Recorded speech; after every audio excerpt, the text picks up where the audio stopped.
Takshashila school Halvad online એજ્યુકેશનમાં તમારું સ્વાગત છે। ધોરણ 2 વિષય કલોલ પાઠ 7 આમ પણ હોય તો અહીં આમાં આપણને સરસ મજાનું ગીતડું આપેલું છે, તો આપણે જોઈએ।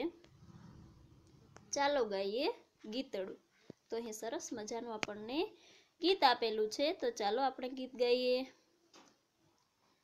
1.5 ફૂટની દાઢી ને 4 ફૂટની ચોટલી, 1.5 ફૂટની દાઢી ને 4 ફૂટની ચોટલી, ગધા ઉપર બેસે ડોસો માથે મૂકી પોટલી, ગધા ઉપર બેસે ડોસો માથે મૂકી પોટલી, ઠસ ઠસ જાય ફસ ફસ થાય, ચોટલીમાં ઝૂલામાં બેસી પંખી ગીતો ગાય, ચોટલીના ઝૂલામાં બેસી પંખી ગીતો ગાય, ચોટલી ઉડે ફર ફર, ચોટલી ઉડે ફર ફર, દાઢી ઉડે સરર સર, દાઢી ઉડે સરર સર, ગધાની પૂંછડી લાંબી લસ, ગધાની પૂંછડી લાંબી લસ, તાઢે ધ્રુજે થર ઠસ, તાઢે ધ્રુજે ઠર ઠસ, 1.5 ફૂટની દાઢી ને 4 ફૂટની ચોટલી, 1.5 ફૂટની દાઢી ને 4 ફૂટની ચોટલી। તો અહીં સરસ મજાનું આપણને આ ગીતડું આપેલું છે। તો ગીતમાં શું કહેવામાં આવ્યું છે, તો અહીં આપણને ચિત્રમાં બતાવવામાં આવેલું છે કે એક ગધેડું છે, તેના પર કોણ બેસેલું છે, તો એના ઉપર એક ડોસો બેઠેલો છે અને એની દાઢી કેવી છે, તો 1.5 ફૂટની દાઢી ને 4 ફૂટની ચોટલી। તો એ ડોસાની દાઢી 1.5 ફૂટની છે અને એની ચોટલી છે તો એનાથી પણ લાંબી એટલે કે 4 ફૂટની, અને એ ગધેડા ઉપર બેસી અને એની માથે એ પોતાની માથે શું મૂકે છે ડોસો, પોટલી મૂકે છે। ઠસ ઠસ જાય ફસ ફસ થાય, તો એ જાય કેવી રીતે, તો એ ગધેડો ઠસ ઠસ ચાલે અને એનાથી અવાજ પણ કેવો આવે, ફસ ફસ।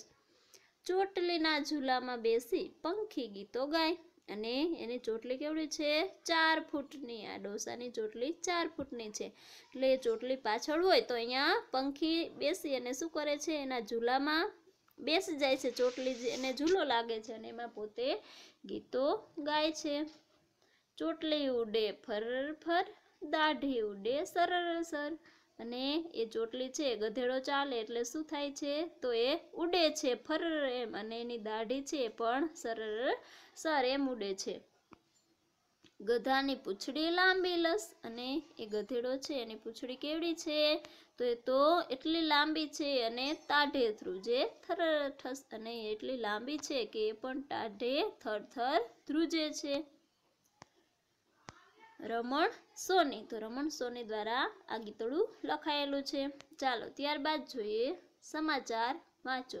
વિદ્યાર્થી મિત્રો, તમે ટીવીમાં જુઓ તો ટીવીમાં તમે તો કાર્ટૂન જ જોતા હશો, ક્યારે ન્યૂઝ જોયા છે, તો ચાલો આપણે અહીં સરસ મજાના ગપ્પા ન્યૂઝ છે એ વાંચીએ। પહેલું, વડોદરામાં ખૂબ તાપ પડ્યો, તળાવમાં લાગી આગ, પાણી સુકાવા લાગ્યું અને બધી માછલીઓ જીવ બચાવવા ઝાડ પર ચડી ગઈ। ત્યારબાદ બીજું, લાલાભાઈના લગ્નમાં થાળીમાં લાડુ ઉડ્યા અને લાલાભાઈના ઘરમાં ઘૂસી ગોદડા ઓઢીને સૂઈ ગયા। પોપટે પૃથ્વીની 4 ગળી કરી વિમાનમાં મૂકી, પછી વિમાનને પાટા ઉપર દોડાવી મૂક્યું। આવતીકાલે શાળામાં પાંદડાની પૂરીને પાણીમાં તળી તળીને સૌને પેટ ભરીને જમાડવામાં આવશે। કોઈ પણ બાળકે પોતાનું પેટ ઘરે ભૂલીને આવવું નહીં। તો અહીં સરસ મજાના આપણને સમાચાર આપેલા છે। તો આવા સમાચાર બનાવતા તમને આવડે વિદ્યાર્થી મિત્રો? તો તમારે પણ આવા બનાવવાના છે।